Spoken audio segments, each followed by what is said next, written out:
President Trump is punching back against critics, especially in the media, who say after just 30 days in office, his administration has gone off the tracks. He made his case this week in an extraordinary news conference, and then yesterday afternoon in Florida in a campaign-style rally. We are here today to speak the truth, the whole truth, and nothing but the truth. I hear your demands, I hear your voices, and I promise you I will deliver. I promise that. Joining us now from Mr. Trump's Mar-a-Lago club in Palm Beach is White House Chief of Staff Reince Priebus. Reince, I want to start with President Trump's tweet on Friday afternoon. This is what he wrote. The fake news media, failing New York Times, NBC News, ABC, CBS, CNN, is not my enemy. It is the enemy of the American people. Reince, the president believes that a free and independent press is a threat to the country? No, I think for the most part, and I understand where he's coming from, is that there are certain things that are happening in the news that just aren't honest. And we're not talking about everyone, Chris. We're not talking about all news. But we're talking about something that I guess he's termed as fake news. Let me give you an example. First of all, the New York Times last week put out an article with no direct sources that said that the Trump campaign had constant contacts with Russian spies. Basically, you know, some treasonous type accusations. We have now all kinds of people looking into this. I can assure you, and I've been approved to say this, that the top levels of the intelligence community have assured me that that story is not only inaccurate, but it's grossly overstated, and it was wrong, and there's nothing to it. And so if I can say that to the American people, then what does it say about the story? The next day, Chris, the Wall Street Journal puts out a story that says that they have anonymous sources that say that the intelligence community is purposely cutting out material from President Trump's briefing materials that he gets every day. That then proved to be untrue. All the agencies put out a statement saying it was totally inaccurate. Then we get thrown off the rails for 3 days responding to this stuff. I get the fact that you don't like, Chris? I get the fact that you don't like some stories. First of all, you made some news there at the top, and I want to follow up on that. You say, because you've said before you weren't part of the campaign, so you couldn't speak to that. You say that the intelligence community says that there were no contacts between anyone in the Trump campaign, any associate of Mr. Trump, and anybody involved as a Russian agent as to the campaign and collusion in the campaign with Russia. Is that what you're saying? Yeah, they told me, absolutely. They have made it very clear that that story in the New York Times is complete garbage. And quite frankly, they used different words than that, okay? Who was it that said that? And when I read back, who was it that said that to you? I'm not going to tell you. Well, wait a minute. Tell you that. Wait a minute, Reince. You're just complained about unnamed sources. You're using an unnamed source. Well, because I didn't ask for approval to use their name, but I will tell you this. When I say top-level people, I mean top-level people, okay? So no collusion whatsoever between anybody involved with Trump and anybody involved with Russia in the 2016 campaign? No. And if you look at Devin Nunes's comments in the actual paper on the record, Chairman of the House Chris, Intelligence Committee. He was briefed by the FBI, and what did he do? He turned around and went on the record and said that this story is complete garbage. Okay, but here's the problem. So here we are. Reince, wait a minute. Here's the problem. I don't have any problem with you complaining about an individual story. We sometimes get it wrong. You guys sometimes get it wrong. I don't have any problem with you complaining about bias, but you went a lot further than that, or the president went a lot further than that. He said that the fake media, not certain stories, the fake media are an enemy to the country. We don't have a state-run media in this country. That's what they have in dictatorships. Okay, listen, Chris.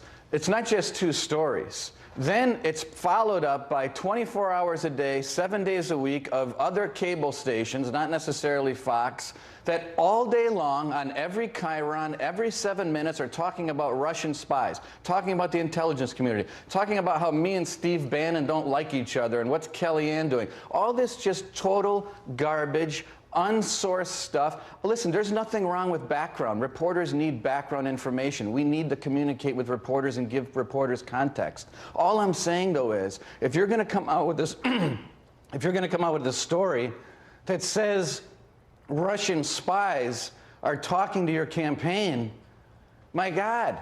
I mean, I think you should, in some cases, or in most cases, actually have a named source. Look what we've done. We've repealed TPP. We have signed a coal bill to save the coal industry. We named Neil Gorsuch. We put an executive order in to deregulate the federal government. All of that. There's so many things I can talk about. Wait a minute. We and all of the other cable channels had covered live the announcement of Neil Gorsuch and covered live a lot of these other events. Covered live for an hour and 15 minutes. Hiring freeze, the president's news conference. Here's the problem: when the president says that we're the enemy of the American people, it makes it sound like if you're going against him, you're going against the country. Here's the problem, Chris. The problem is that you're right. Some of these things were covered. But you get about 10% coverage on the fact that you had a very successful meeting with Bibi Netanyahu, the Prime Minister of the UK, the Prime Minister of Canada. We covered all of those news conferences live. Everybody did. Right, sure. Yeah, right. But then as soon as it was over, the next 20 hours is all about Russian spies. But you don't get to tell us what to do, right? Nothing's happening. You don't get to tell us what to do any more than Barack Obama did. Barack Obama whined about Fox News all the time, but I got to say, he never said that we were an enemy of the people. Let me tell you something. He said a lot of things about Fox News, Chris. I think you ought to go check the tape. He blamed you for a lot of things, and I'm surprised as someone from Fox that you'd forget all the shots that he took. No, he took Fox the shots, News. and we didn't like him. And frankly, we don't like this either, because but he never went as far as President Trump has, and that's what's concerning, because it seems like he crosses a line when he talks about that we're an enemy of the people. That is concerning. I think you should be concerned. I think you should be concerned about mainstream news outlets that are acting like, Washington Daily gossip magazines instead of the way it used to be, where you'd get a few sources on the record. Yeah, you'll need some background, and maybe, yes, you'll need some anonymous sources. But to accuse an organization of being in constant contact with Russian spies is outrageous. And every day it's something different. It's some other source that is absolutely untrue. Instead of talking about the things that are going on. All right, can I ask you about we are doing every single day? I need to ask you another question about Russia, which you'll be delighted to answer. In his news conference this week, President Trump defended former National Security Advisor, now former, retired General Michael Flynn, in his phone call with the Russian ambassador. Here's the president. Mike was doing his job. He was calling countries and his counterparts. So it certainly would have been okay with me if he did it. I would have directed him to do it if I thought he wasn't doing it. I want to be precise here. The president doesn't think there's anything wrong with his pick, he wasn't then in office, for National Security Advisor calling the Russian ambassador to talk about, we're going to review and perhaps lift sanctions precisely on the day that President Obama imposed those sanctions because Russia had interfered in the U.S. election. He doesn't think there's anything wrong with that? Well, I don't think there's anything, our legal department looked at this too. I don't think there's anything wrong with the subject of sanctions or new sanctions coming up. I don't think that in and of itself is wrong, and I think that's what the president is saying. I'm talking specifically about this phone call at this time. You've got President Obama, who is so outraged. I don't know why you're so no, because I mean, it's fine that you're so going bananas here, Chris. Look, I'm not going bananas. I'm asking you about the fact that it seems odd that the President of the United States, then Barack Obama, imposes sanctions because he says that Russia had interfered with, undermined our election, and you've got Mike Flynn calling the Russian ambassador and saying, well, don't worry about it, we'll review the sanctions. And you don't think there's anything wrong with that? Well, you don't know he said that. What the president is saying is that if the subject of the new sanctions came up, that in and of itself is not a problem. I mean, how does, when you have a national security advisor that's calling 30 different leaders a day, there are a lot of topics of the day that come up. What are these people supposed to do? Well, why did the acting Attorney General, Sally Yates, warn the White House counsel, Don McGahn? And why was it called into a meeting and you were met with Bannon and the president?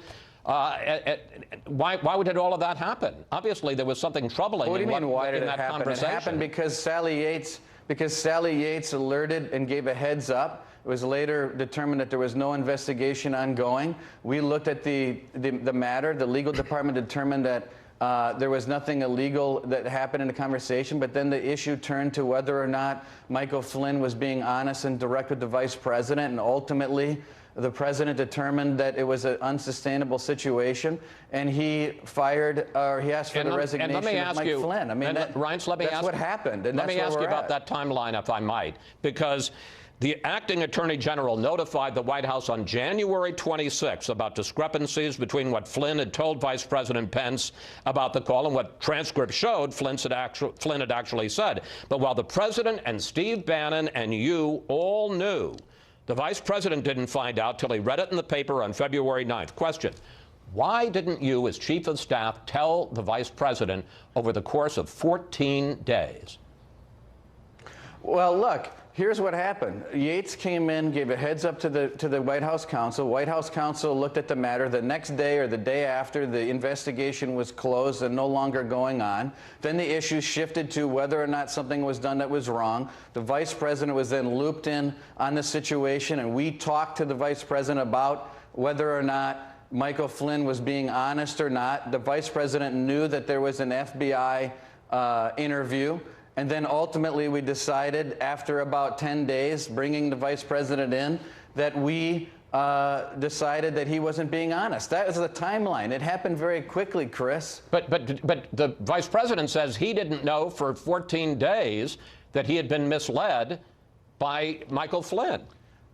No, the vice president knew that we were. What the vice president didn't know, I believe, was that Sally Yates gave an initial heads up to Don McGahn. But once the next day came and that investigation was closed, Chris, that topic didn't come up again. This whole conversation shifted to whether or not Michael Flynn was honest with the vice president. He was then looped in on that conversation, and it was determined that he wasn't. Okay. That was it. Okay. One final question. And we'll have a better conversation next time, Reince. The president is now trying to find a new national security advisor. In fact, he's interviewing a number of people today. At least two candidates, Bob Harward and David Petraeus, have reportedly been passed over because they wanted more control over how the National Security Council operates. Question: is the president insisting that a political operative, Steve Bannon, play a major role in national security, which appears to be a concern for some of these candidates? Yeah, no, the answer to that is no. And the answer to the first part of the question is, number one, the issue with Admiral Harward never came up. And we haven't really gone down the road with General Petraeus. But as to the staffing at the NSA, the new NSA director can do whatever that he or she wants to do with the staffing at the NSA. But when you said no, are you saying that Steve Bannon, the new NSA director, can say, I don't want Steve Bannon as a formal member of the National Security Council?